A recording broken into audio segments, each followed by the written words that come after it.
Un encuentro con el Padre. Un lugar seguro para crecer y desarrollar la identidad de hijos de Dios. Conduce Marta Arias. Bienvenidos. Un encuentro con el Padre. Con Marta Arias.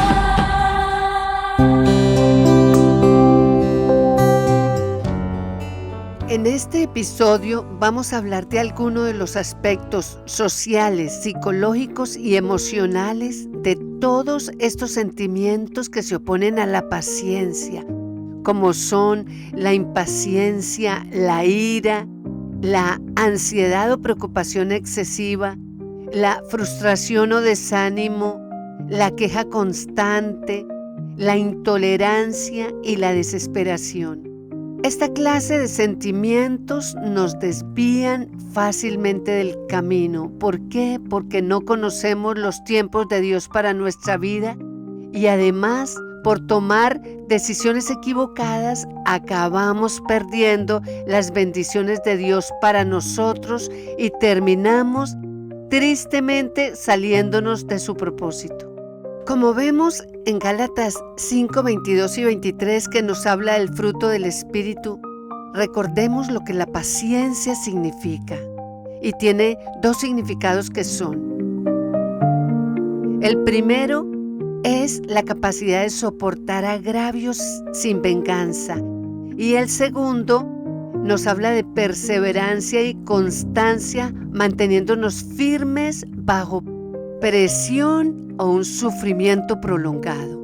La verdad es que estamos viviendo en un mundo imperfecto donde aún nosotros mismos necesitamos ser probados para ser transformados.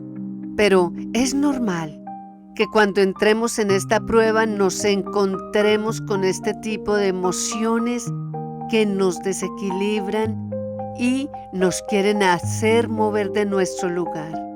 Así que vamos a verlos uno a uno. Primero, la impaciencia. En hebreo esta palabra literalmente significa corto de espíritu, denotando impaciencia o irritabilidad. Y en griego quiere decir debilidad o falta de resistencia. La impaciencia nos puede conducir a decisiones apresuradas y faltas de discernimiento. ¿Por qué? Porque no sabemos discernir los tiempos, ni conocemos los planes que Dios tiene para nosotros. Pero, como dice en Eclesiastés, todo tiene su tiempo. La impaciencia en el aspecto social dificulta las relaciones interpersonales, causando conflictos frecuentes y poca cooperación.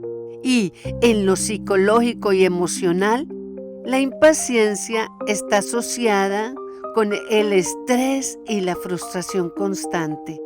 ¿Y por qué sucede esto? Por expectativas no cumplidas. Esto puede generar trastornos de ansiedad y en lo espiritual nos indica falta de confianza en los tiempos de Dios. ¿Por qué se desarrolla esta impaciencia en nosotros? Porque creamos expectativas irreales, un deseo excesivo de control e incapacidad para aceptar incertidumbre. ¿Cómo podemos abordar esto? Reconociendo que no lo podemos controlar todo. Y el Salmo 37:7 nos dice: guarda silencio ante el Señor y espera en Él. Segundo, ira o enojo explosivo. Tanto en hebreo como en griego, nos habla de la ira como algo muy intenso o una pasión descontrolada.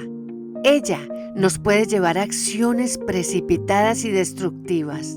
En el aspecto social, la ira daña gravemente las relaciones, generando rechazo y aislamiento. Cuando una persona no controla su ira, puede hacer mucho daño. En lo psicológico y en lo emocional, la ira puede estar vinculada con traumas pasados, frustraciones acumuladas o falta de gestión emocional adecuada. En lo espiritual, la ira revela falta de dominio propio y amor hacia otros. Se desarrolla en nuestra vida como el producto de heridas emocionales no sanadas, frustraciones reprimidas o hábitos aprendidos del entorno familiar. ¿Cómo tratar la ira? Con técnicas de manejo emocional, respiración profunda y comunicación asertiva. Proverbios 15:1 nos dice: la blanda respuesta quita la ira, mas la palabra áspera hace subir el furor. Tercero, ansiedad o preocupación excesiva. Tanto en hebreo como en griego quiere decir preocupación excesiva. La ansiedad puede desviar nuestra confianza en Dios. En la parte social provoca aislamiento y evita el contacto social por miedo o inseguridad. En lo psicológico y emocional refleja temores profundos, pensamientos catastróficos y falta de seguridad emocional. En la parte espiritual es falta de fe en la provisión y el cuidado de Dios. Se desarrolla por anticipar negativamente el futuro, vivir en incertidumbre constante por eventos traumáticos. ¿Cómo tratarla? Con terapia psicológica, además de oración y meditación en la palabra de Dios, que es la que nos devuelve la confianza en Él. En Mateo 6:34, Jesús nos recuerda que no nos afanemos por el día de mañana. Cuarto, frustración o desánimo. Significa sentimiento de insatisfacción o fracaso. También privará a alguien de algo que esperaba. En lo social, la frustración causa dificultades en la comunicación, abandono de proyectos y relaciones superficiales. Este es un punto peligroso porque cuando nos dejamos llevar por la frustración, nos acabamos perdiendo el propósito de nuestra vida. Dejamos de luchar, dejamos de esperar y confiar en Dios. En este punto, tendemos a abandonar nuestros sueños y nos rendimos, debido a un sentimiento constante de fracaso y de expectativas no cumplidas. Y en lo espiritual, esto se da por la falta de perseverancia en la fe y mantenernos en los propósitos de Dios. ¿Cómo se desarrolla? Por expectativas irreales y metas poco claras. Además, por la repetición de intentos fallidos, sin adaptación ni aprendizaje. ¿Cómo tratar o trabajar con la frustración? Definir metas claras y realistas. Aprender además resiliencia emocional y fortalecernos con Gálatas 6:9 que dice: no nos cansemos pues de hacer bien, porque a su tiempo segaremos si no desmayamos. Quinto, queja constante, que significa expresión de dolor, pena, resentimiento, desazón. En lo social, la queja genera ambientes negativos, repele a personas optimistas y proactivas. Ella está relacionada con la insatisfacción crónica y la visión negativa del mundo. En lo espiritual, la queja indica ingratitud y falta de reconocimiento del cuidado y todas las bendiciones de Dios. ¿Cómo se desarrolla? Surge del hábito de enfocarse únicamente en lo negativo, por una actitud de descontento constante, una perspectiva pesimista. ¿Cómo tratarla? Ejercitando conscientemente la gratitud, además de cambiar el diálogo interno hacia un pensamiento positivo, aplicando Filipenses 2:14 que dice: haced todo sin murmuraciones ni contienda. Sexto, la intolerancia, la cual significa la actitud o disposición mental que implica la falta de aceptación, comprensión o respeto hacia las opiniones, prácticas, creencias, comportamientos o características de otras personas o grupos que difieren de los propios. En lo social, la intolerancia rechaza opiniones diferentes, creando conflictos y polarización social. En lo psicológico y emocional, la intolerancia indica inseguridad emocional, rechazo a la diferencia, que es una actitud negativa frente a lo desconocido o diferente. La falta de empatía, que es la dificultad de entender o ponerse en el lugar de otros. Rigidez mental, que es el apego excesivo a ideas fijas. Prejuicios o estereotipos.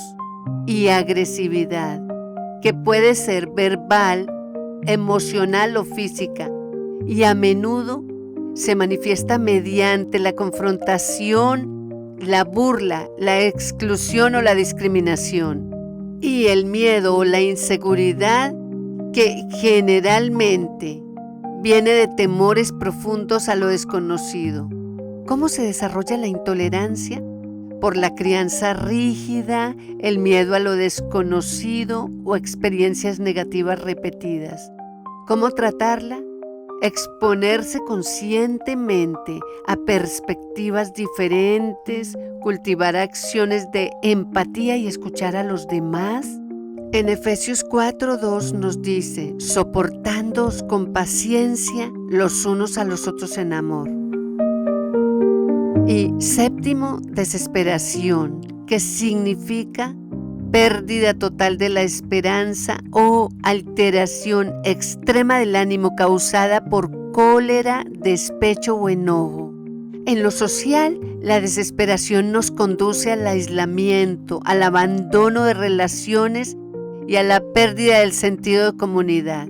En lo psicológico y emocional puede significar depresión profunda o pérdida de propósito en nuestra vida con sensación de impotencia. En lo espiritual significa pérdida de la esperanza, confianza y propósito que solo Dios nos da. ¿Cómo se desarrolla? Cuando se pierde de vista el sentido del propósito o por enfrentar crisis profunda sin ningún apoyo emocional adecuado. ¿Cómo tratarlo? Buscando apoyo psicológico profesional, fomentando vínculos sociales y buscando apoyo espiritual, aferrándonos a promesas bíblicas como Jeremías 29:11, que dice: porque yo sé los pensamientos que tengo acerca de vosotros, dice el Señor, pensamientos de paz y no de mal, para daros el fin que esperáis, para daros un futuro y una esperanza. En resumen, al integrar estos elementos de manera equilibrada, podemos transformar radicalmente estos sentimientos negativos en oportunidades poderosas de crecimiento y madurez espiritual, emocional, social y psicológico. En Hebreos 6:12 nos dice que la fe y la paciencia heredan las promesas. Recordemos que la fe es una confianza absoluta, activa y constante en Dios. Y aunque a veces no entendemos lo que está pasando, sabemos que Dios está al control de cada situación. Él sabe para dónde vamos. Y paciencia es una perseverancia prolongada sin perder el ánimo. Heredar promesas no es solo recibirlas, sino hay que mantenerse en el tiempo escudriñando la palabra, meditando en ella, para que esas promesas se vuelvan realidad en nuestra vida. El problema no es Dios, sino nosotros. Él nos quiere dar muchas cosas, pero nuestra fe no es suficiente para creer que esas cosas las podamos tener. No podemos recibir las promesas con una fe emocional del momento, sino una fe constante más una paciencia activa. Oremos. Padre Santo, yo te doy gracias por la paciencia como fruto del Espíritu Santo que nos estás ofreciendo, porque ella, más la fe, nos permiten, nos ayudan a heredar las promesas, nos ayudan a alcanzar el cumplimiento de aquello que nos has prometido. Ayúdanos a cambiar en todas estas cosas que se oponen a la paciencia y nos están estorbando en el camino para permanecer en ti confiando. Danos la capacidad de resistir el tiempo que sea necesario mientras estamos en la prueba sin desesperarnos, sin quejarnos ni airarnos, sin ansiedades ni preocupaciones. Te pedimos que aún en medio de la tormenta, la paz de Dios que sobrepasa todo entendimiento, inunde nuestros corazones en Cristo Jesús. Amén. Espero que este mensaje haya traído bendición a tu vida. Gracias por escuchar este tema. Dios te bendiga. Recuerda que si deseas comunicarte con nosotros, lo puedes hacer escribiéndonos a nuestro correo electrónico unencuentroconelpadre@gmail.com. Un abrazo y que Dios te bendiga. Un encuentro con el Padre.